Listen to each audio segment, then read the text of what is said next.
जीएसटीवरचा अधिभारही रद्द केला जाणार आहे.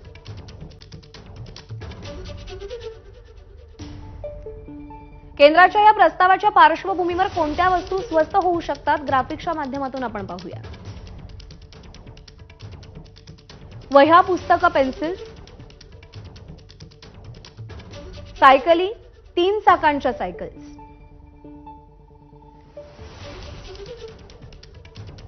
जाम आणि फ्रूट जेली, पॅक केलेली फळं आणि भाज्यांचा रस, नारळाचं पाणी,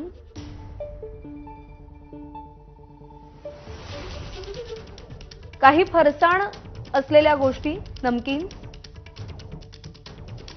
अनेक औषधं आणि शस्त्रक्रियेची उपकरणं, ग्लुकोमीटर, कॉन्टॅक्ट लेन्सेस, चष्मे, स्प्रिंकलर्स आणि हार्वेस्टिंगच्या मशीन